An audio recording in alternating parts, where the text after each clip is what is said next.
Welcome back. I'm exactly where we left off, just with the change. I just drew those three network boxes around it, just for better clarity. So, take our copied points, our stones, and turn them into VDB.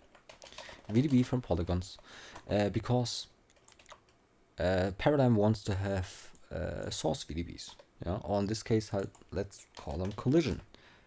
I don't just say let's call them, you have to call them collisions. Fill the interior. I don't know if you have to do it, but just do it. I just did it, so you can do it too. 0.05 is enough.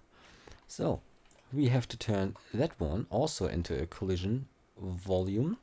So first we want to Heightfield crop it, because we don't need that collision. We don't need that. So Heightfield crop that. Go inside. It's 60 by 60 by default, and we can just lower that.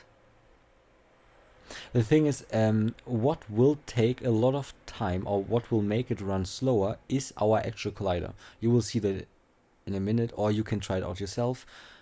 The colliders take up, like in my testing, most of the simulation time actually.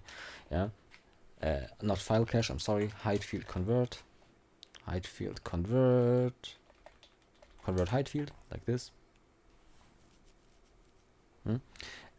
We do not need that much of density, because our water will not be so fine that it will get into all those crevices. Yeah, but we want to extrude the base, because I will turn this into a VDB in a second. No, now it's done. VDB from polygons. Wait, I will not connect it right now. Fill the interior. It's a collision VDB. And I mean, you have to try out a bit, but I think 0.1 works fine in this case. Again, our water will not be that detailed, and our camera will not be that close. I mean, that's enough. That's enough. So I will drag that down, take those two, merge them, and file cache that, so that it does not need to reevaluate this. Cache, oops, $OS, it's not time dependent, and I will call this collision VDB. Cache, and save our file. Now the funniest fun part begins, Paradigm, and it's really easy. Yeah, Paradigm makes everything really easy. So our Paradigm solver wants to have three inputs, or can have three: source VDBs, source shapes, and source particles. This is where you would source in your own particles. We will not be using that. So source VDBs into the first input. So our collision is completely set up right now. It's already done. We will use a Paradigm source shape, and we will do a lot with Paradigm source shapes. They are just what Paradigm can read out. Yeah, this I will just call it source, because this will be our source. It's a source, and we do not want to source a field. We want to source particles. And now look, we just plug this in, and it works. We can press play. We have fluid. It's that easy. I'm still amazed every time how easy Paradigm is. So I will go into top view, and I will just place my fluid over there and bring it up. Yeah. So by the way, you can just put your view flag on here and the template flag on here. It will look exactly, you will be able to see both. And if you press play, you can already see the amounts of details we are getting, those spritzers and so on. And it's already really nice, and we have changed nothing yet. You see how fast this is running, right? If you would have the entire Heightfield as a collider, this would roughly be half as fast. Yeah, so play around with that. Think about, do we really need such a high level VDB? Because this is fine. We could have also cropped it, like, get rid of the heights, but this is fine like this. And you can see we already get lots and lots of detail. It's really nice. So let's real quick create a sink. So another source shape, a Paradigm source shape, and a sink basically is just exactly what it is in real life. Yeah, when the particles hit this, delete them. So this will be a box, and we just put them here, put it up. And the reason why I'm doing it is when we simulate and points reach the end, we don't need to, you know, oh, sorry, we don't need to keep on simulating how they are falling into the void. So just delete them at this point. So this is async. And now you might think to yourself, how do we include this in the solver? We just merge all of our source shapes together, and it just works. It just works. It's stupid how easy that works. Now, let's go into the paradigm solver. We have a few things to talk about. First, the division size, that's our particle separation. Lower means better. Particles, this is like a cap. Yeah. Once this cap is reached, as far as I understand it, it can go 20% higher, and once that is reached, it will stop simulating or something like that. I will not act like I understand it. Yeah. I just put it up. Yeah, see if 8 million works. It will give you an error if that doesn't work. 10 million, fine. Yeah, I've put it to 10 million, press play, and we can see if we pause, we are having 150,000 active particles. That's 1% of what we can have, you know, at max. Nice.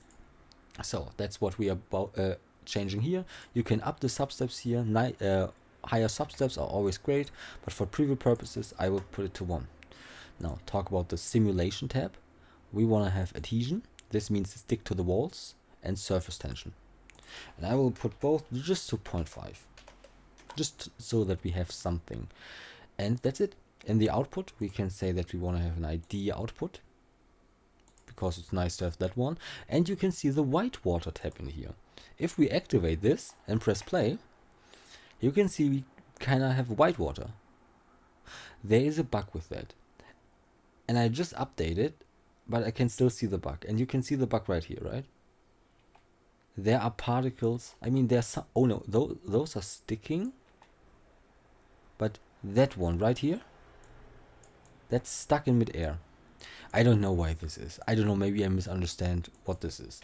But if we look at this, you can see even the particles that stay in the air, like those ones, still have a positive velocity.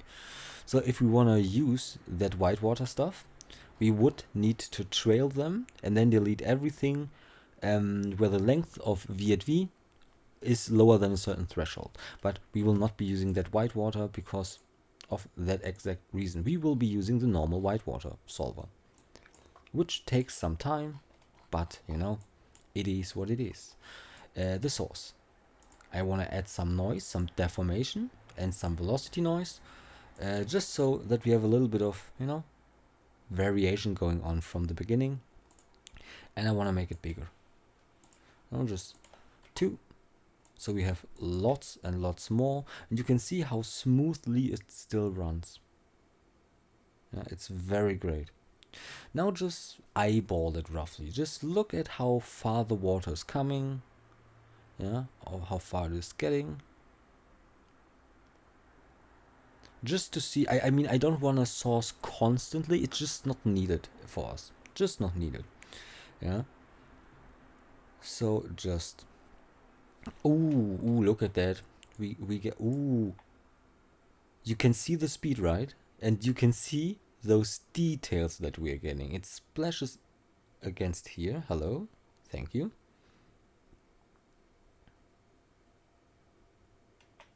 By the way, I have like 10 browser tabs open. I can just close them real quick. Just let Houdini have all the RAM in the world.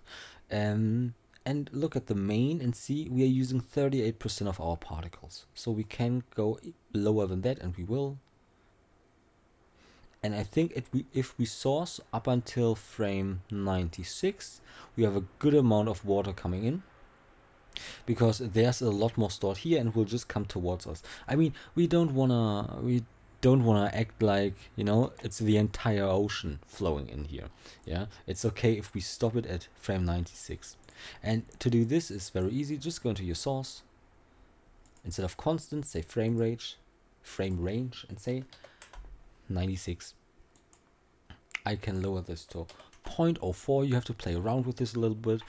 Do not make the mistake I just make and accidentally click on that slider, because I accidentally clicked on it and it was set to, what is it, 1 times e minus 5 or whatever, so like 5, like I think it was 0.00001, and my entire PC just crashed immediately. That's why I'm doing this a second time right now. Yeah, this looks very nice. By the way, we will not be creating a wet map. It's just not needed for that shot. We have some adhesion, so it sticks a bit to the wall. We don't need a wet map. The water will be murky. It will be fast. They will know, you know, we just don't need it for this shot. Hello, thank you.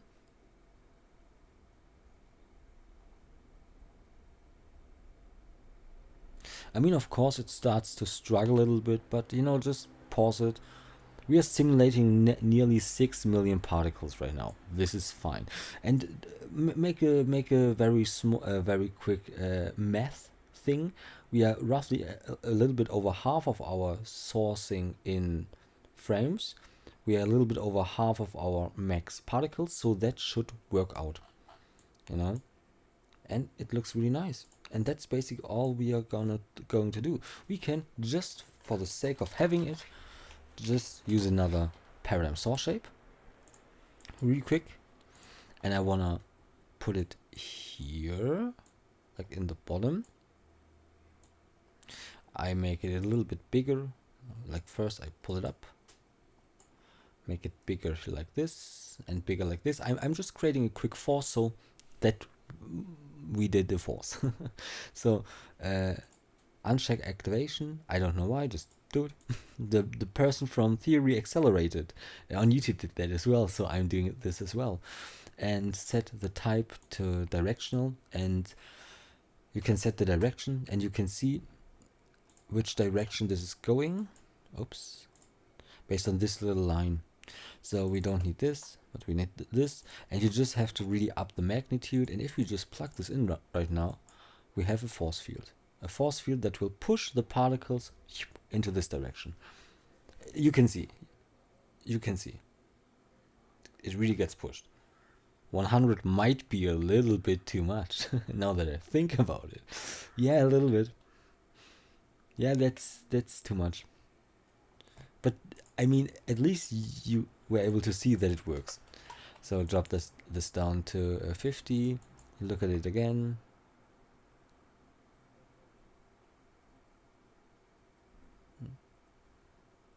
Yeah, it's still kind of high. But just look at how this is going. How much it splashes towards the wall. Yeah, that's too high. Do we even need Whitewater? I mean, it looks cool, but it's a bit too much, to be honest. It's a bit it's a bit too much. I will put it down to 25 and I will be happy about it. And next, anything more? I don't think so. I will up the substeps to 2. Just, it's nice to have it. And here in the advanced tab, in here, I will lower the memory buffer. I have nothing else running except OBS, so it can use a little bit more memory. And you know what? I'm going to be crazy right now. I will put it down to 3.5. And I will see, can I put it down up to 12 million? I can. So, nice. I will cache that out now. File cache. This are our fluid particles. It's a time-dependent cache. The first one that we did, this can go into the folder fluid particles, and it goes into the sim. You know, I like to use cache for like those stationary things, sim for sims, geo for outside geometry, USD for our USDs that we are building. Let's simulate 240 frames now, and I will come back once it's done and tell you if you can lower it or make it higher, you know. So I will sim now. I am back 1 day later because I made some horrible mistakes, and I'm here so that you don't have to do those. But of course, as I said, everything will be in this video, so I will show you everything that I was working with. So, First, in the paradigm solver, I went with 0.045. This has at max, where is it, 5.8 million particles, so you can go lower than that at 60 million, but you know, that's more than enough, and it took only 20 minutes to simulate. One substep, everything there I left at default. Simulation, surface tension 1, adhesion 1. Output, this is important, I forgot this. Fields enable velocity. That's it. You have to enable that one so that we get that volume, that val volume. And advanced 256. You know, memory buffer. Now in the source, I got the frame range down to 48 and changed the uniform scale to 2.5, and I changed nothing. But just really quick, maybe I forgot something. Frame range 1 to 40 on the force, 15 magnitude, 1 on the x-axis, and nothing else is different in those. I simmed it out. I made 3 versions. We can look at those. Oh wait, I have it set to manual. Look at the first one.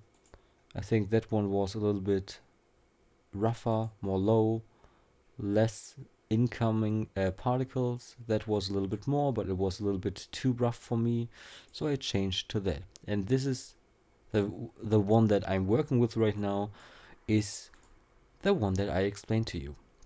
So next we will do the fluid meshing, and then we will do the Whitewater. First we need a VDB from particles. VDB from particles, but do not plug this in yet. First take it from here, from the main, the division size, right click, copy parameter, and paste relative references, copy that one and paste it in here. Oops, and here. Now plug it in. Give it a second. It shouldn't be taking that long, just a tiny bit. Yeah, like this.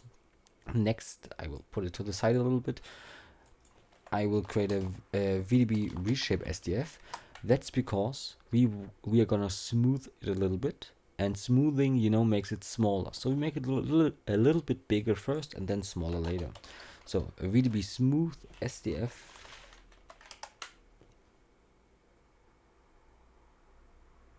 I mean, we don't wanna go to that late of a frame. We can go a little bit earlier so that those actions will be a bit quicker.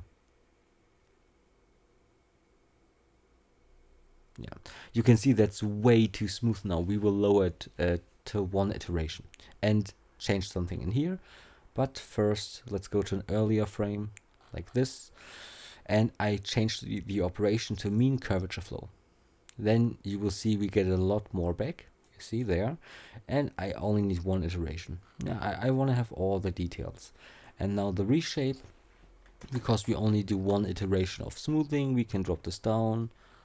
I mean, it's pretty wild water, so it can be pretty rough. That's fine. Yeah, I like that look. Next, we will file cache that one. We need that one and that one for the Whitewater. So I will call that fluid VDB, because that's our fluid VDB. But before caching, we will continue on first. So VDB convert to turn this into a surface, into a polygon stuff. You know what I mean? Convert VDB to polygons, and I will use an adaptivity of 0.05. This just reduces the amount of polygons that we have by a lot. You cannot see it, but it reduces it by a lot. You can go a bit higher if you want to. It only reduces it where it can. And you know, the fact that our fluid will be moving rather fast, you will not even see that. Next, use an attribute transfer. The thing is, we just lost our velocity attribute, so just get it back from those points. It will also copy the color now, right? Right. So from the points to the points, I guess, and we wanna copy the velocity. And I don't know if you can visualize it, but if we go 1 frame later to cook it again, we should be seeing our point trails, maybe. Maybe. Big maybe. By the way, this is a point where you can just restart Houdini. Oh yeah, there it is. There's our point trails. This is the point where you can save and restart Houdini. Then everything will just be a little bit quicker, you know. That one, we will file cache that one out. That is our fluid surface. Oops. And by the way, I want to have this in my cache folder. And it's just $os. And it is a time-dependent cache. Same goes for that. In our cache folder. I mean, it doesn't matter. Yeah, but well, you know. Next, the first time I did this, I made a huge mistake. I converted that one into fog SDF, but that's not what we want to do. We want to convert that one. Oops, I meant VDB.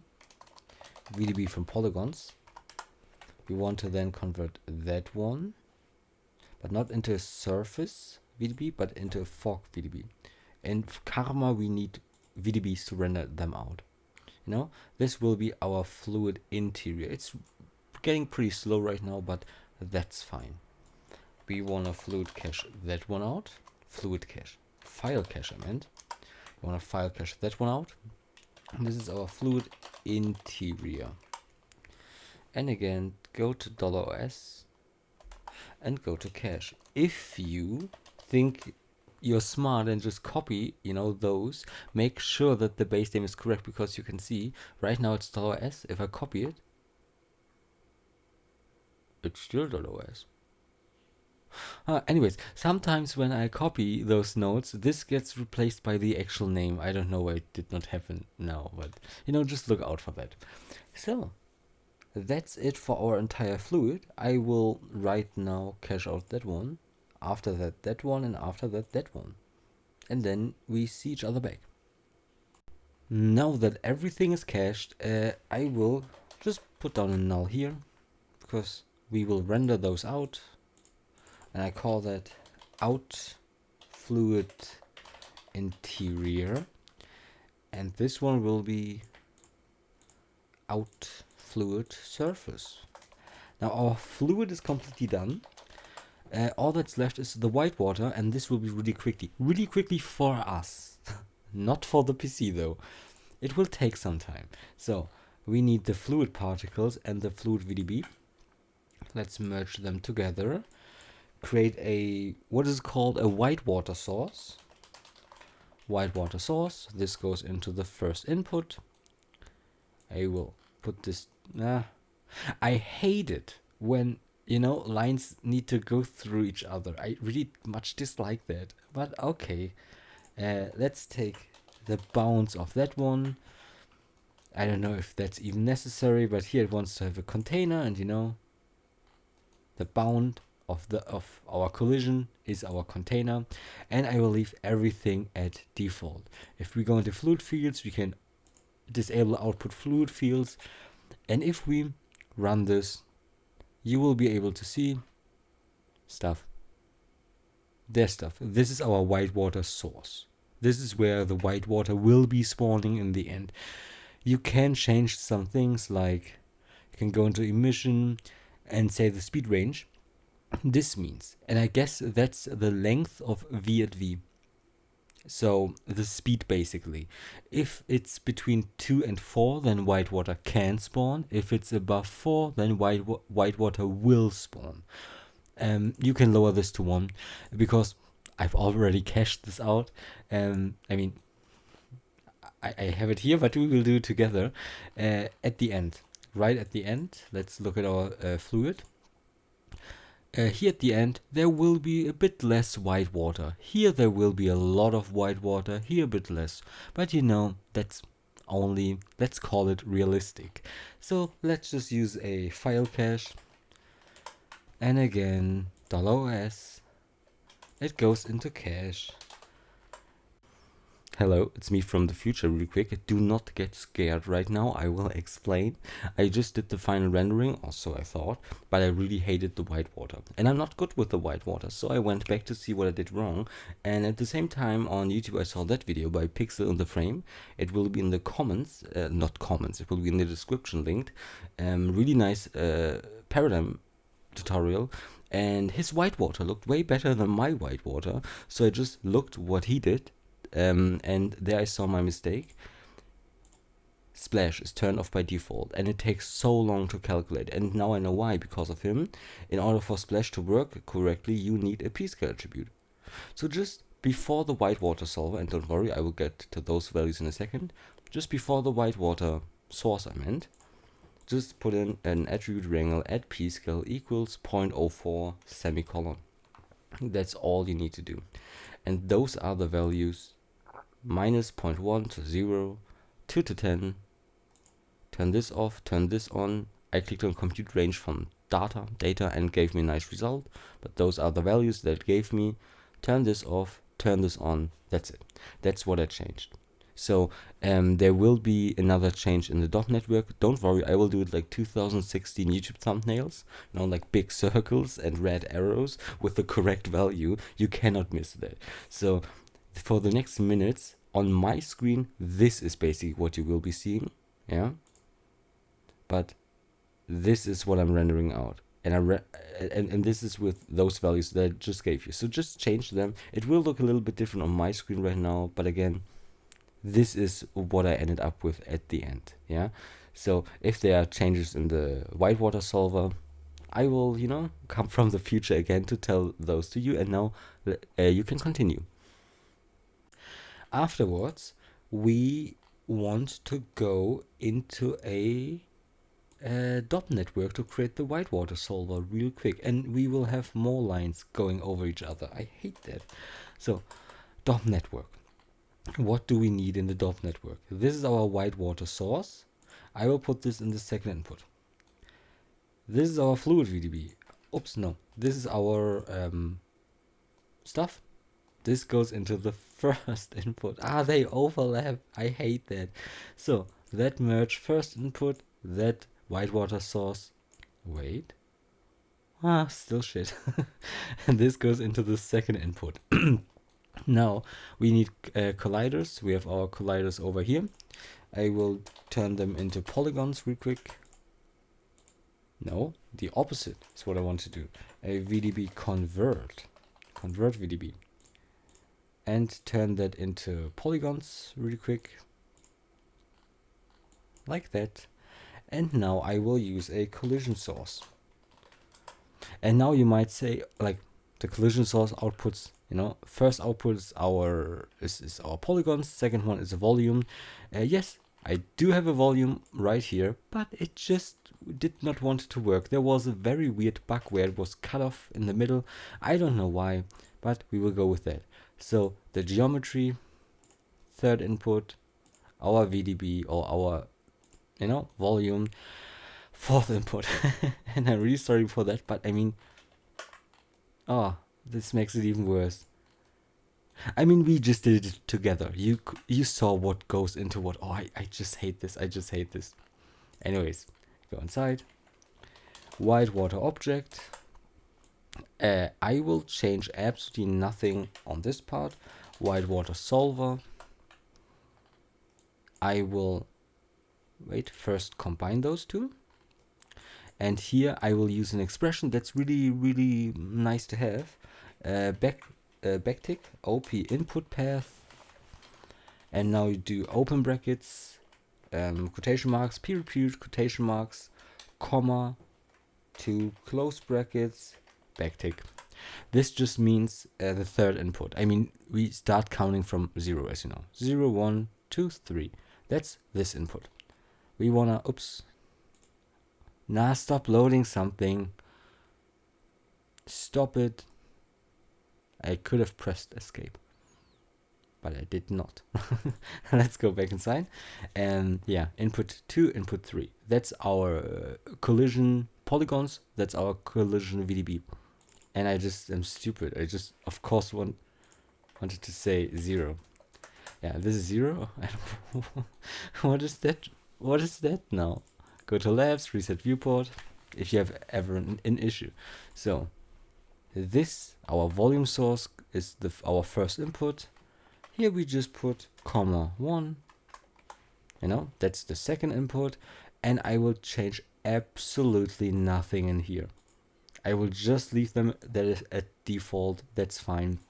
Emission amount. I can put this down for now. Whitewater scale, the higher the number, the more rough it is. And plug down a merge. A static object. You know, I know what attention span is, and I know I lost half of you an hour ago, so I just want to, you know, do that quickly. Subpath. This is our third input, so comma 2. And I want to go into collisions, volume sample, and under proxy volume, I put in our last one. And the only thing we need to change, I forgot about that, is the limits. You can see it right here. We could take the bounds for it that we just created, because that will be a nice limit. But you know what? We can also just do that. And that. And that. And it's fine with me, you know? I want to get through with it. I will make it, just too high. Not too low, but too high so it can spritz up. And I think we are actually done already. Disable visualize it and just click on play. And you can see they start coming in. We can let it run for a second just to see what's going on and if our collisions work. I told you I just had an issue with those colliders. By the way, when I started with that tutorial, I haven't done it yet, you know? It was just I had the idea and I was like, yeah, I can do that. I had so many issues. I wanted to hit record and be completely done in 2 hours. I hit record on Thursday. It's now Sunday. So I had a few issues here and there where I was just like, why isn't that working, you know? And then normally you just figure it out and continue, but you don't want to have it in the video, so you just delete everything, do it again, and then the same mistake happens again. So I don't know, I'm recording for like 6 hours over the past 4 days, and also I wanna be done already. The colliders seem to work, but we can disable them. Yeah, they are working. You would see that they are piling up here. I don't know what that is. Let's not worry about it too much. Yeah, that will be our Whitewater. Nice. So for the final thing, Whitewater scale, you can put this down. You can put it down as low as you did the fluid sim, and I mean, we can do that. Can go up here, grab that one. Go inside that one and paste the relative references. And the emission, higher amount means just more Whitewater, I guess, at least. I haven't read through that yet. I mean, I can read through it right now to see what it says. Or maybe that's one of those boxes where it just says image amount. Yeah. So it's just a multiplier. I don't know. 1 seems to be for large ocean scenes. I don't know. By the way, I haven't done Whitewater once before. I just grabbed the shelf tool and just basically replicate what was in there. So this is just what the shelf tool gave me. That's why I just leave everything at default. And like nearly everything. Well, it seems to be working. Which means I'm also fine with that. Which means I will leave that simming. But maybe I want to just decrease the lifespan. I guess this one is in seconds, just like in most. Yeah, in seconds. So now this means our Whitewater particles will be active for 5 entire frames, which is too long, I guess. It's like wild water. So let's put it down to 1. And sim it out again. So put down a file cache. And wait a second. I don't want to do this. I don't want to output everything. I want to output the Whitewater object. That's only those points. As you can see already, I don't like really using nulls and then referencing them back in, so I like to do it like this. And some people use a DOP import field, and you can do that. I'm not doing it right now. I wanna be done. You know, doing that was really fun 3 days ago. It's still fun, but it's now like, there's fun and and then there is fun with like, oh my god, I'm looking forward to being done. That's also fun, and that's the part where I am right now. So let's call that Whitewater out and cache it, and I will see you back in a minute. Hello, it's me again. I decided not to do the red arrows and circles. I shamelessly stole right now from Pixel in the Frame. I'm not gonna lie, but that's the thing. Everything you saw, I stole from someone at one point. Yeah. So, in the static object, he chose roughly those numbers. I tried it around a little bit. I like bounce 0.25, bounce forward 0.3, friction 0.1, dynamic friction scale 0.1, and in the Whitewater solver, first the emission amount 0.3. Yeah. The Whitewater scale, just copy parameter, put this into the voxel size, paste relative references, and times 3. Yeah, because that's what he did. I have to learn from someone as well, so I'm copying that right now. The other thing that he changed was he set the bubbles down. I don't want to set the bubbles down, so I leave them at 1. Add noise and up the frequency to 222. And in the forces, base advection strength 25. And you know what? That's everything I changed. Continue on as if nothing happened. And please go to Pixel in the Frame and say thank you very much. Like, I will say thank you very much. So next we need a few notes where I don't even act like I understand what they are doing. It's something that I just grabbed from the shelf tools. If I do it in this instance of Houdini, I'm getting an error. I don't know why.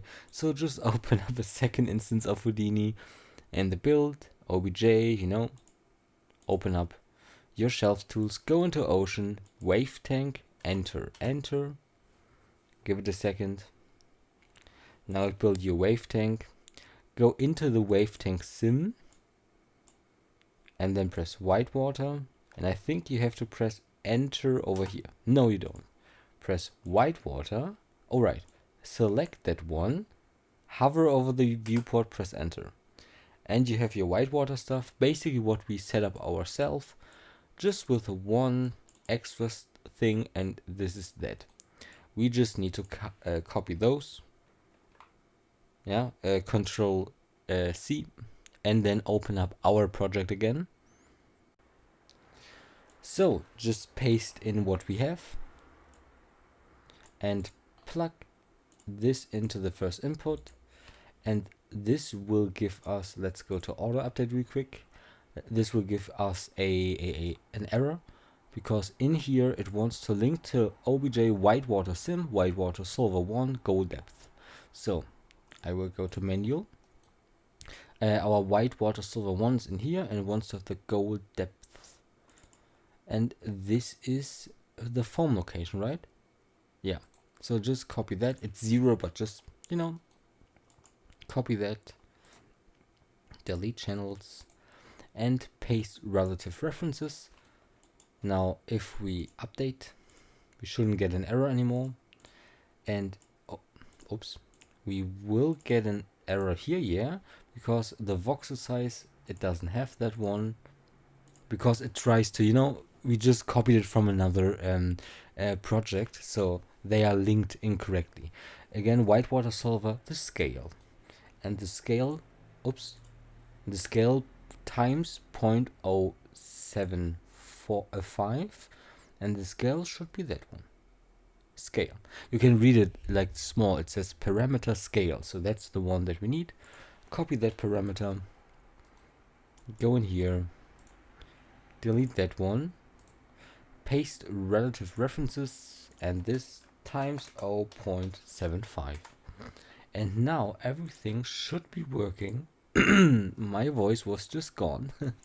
Everything should be working and it's a relatively fast readback, so I'm not gonna cache that one right now, but of course, why not? Why not? Just this enables us to just delete more caches.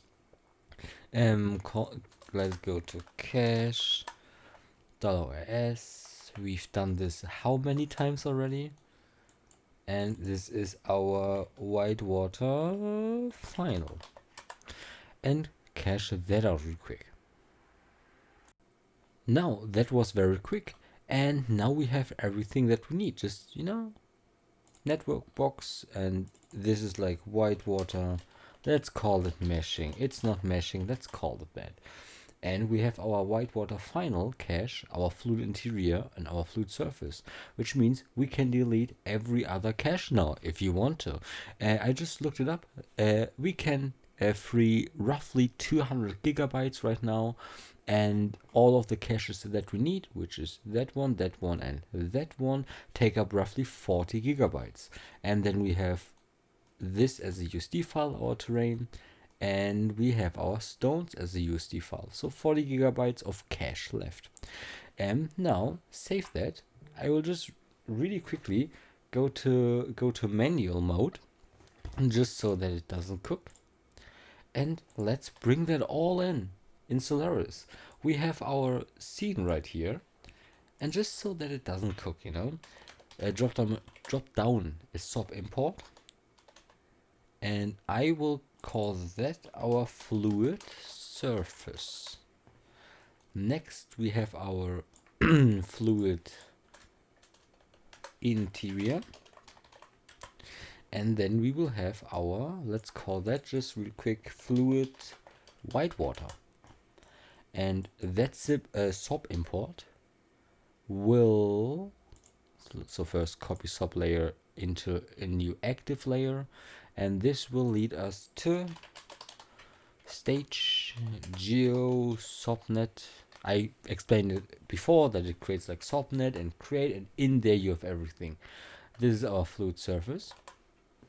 I will copy that. This is our fluid interior,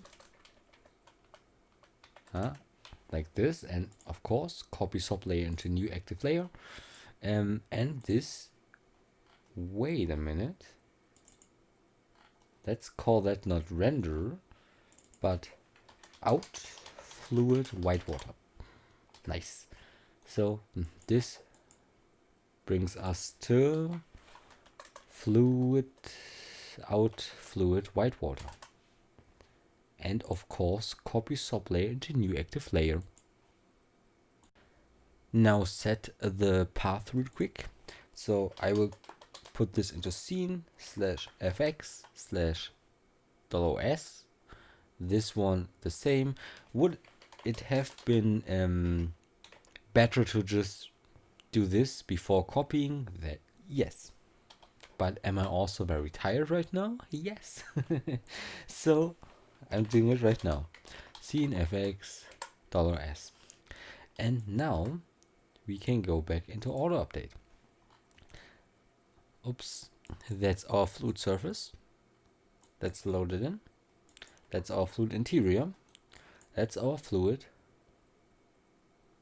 Whitewater. We have everything that we need. We have my voice is cracking. I'm so excited. So put down a render geometry settings for the fluid interior. This will be a uniform volume. So click on here, set or create uniform volume. Just put it up here. And now let's create 3 material libraries. So a material library for the fluid surface. Go inside. No, I don't need that much space up here or left to here. Karma material builder. That's our matte fluid surface. And I will just set this, and this is really quick. Specular roughness is 0.05. IOR is 0.33. No, 1.33, and transmission is 0.00. That's our water, and we are done. So assign to geometry. And this is in scene, FX, fluid surface. Next, our fluid interior. I'm rushing through that right now because I want to play a round of the division and then go to bed. This is our interior, and that's a uniform volume material. So just call that, like, I don't know if you've just seen that, but I dropped in a Karma uniform volume material. Yeah. So matte fluid interior. And we will change nothing about that right now. Just assign that scene fx fluid interior. Next, fluid whitewater, and this will be exactly as easy. Material library. Oh, oops, what is that? I want to put down a material library. What's going on? Am I haunted right now? Material library. Thank you very much. Go inside and Karma whitewater material.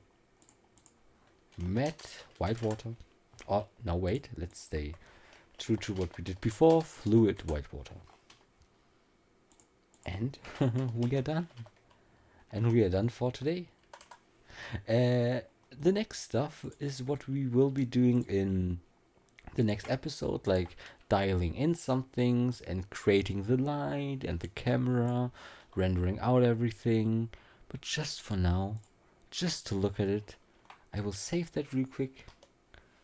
And just a quick, don't do that right now. We will do that in the next episode. I will just add a dome light real quick. That one will be, of course, also in the description, but of the next video, not that one. And just so that we can see that we've done something today that we can be proud of. Yeah. There's our fluid. There's our whitewater.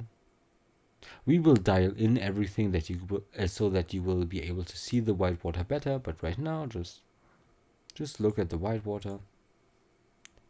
The whitewater's here. The surface is of course here. The interior is here. And again, we will dial everything in the next episode. This was just, to see if it works. Because I've made some mistakes while recording. Had to do some things again and forgot about some other things. So I just wanted to make sure so that I don't have to do that again. I really like doing that, but I really want to sleep soon. Yeah, so that was it with that episode. Again, next episode we'll finalize everything. We'll render out our final shot. I'm really excited to see that one. And yeah, so see each other. See each other. My English is not so great. See you next time. Bye.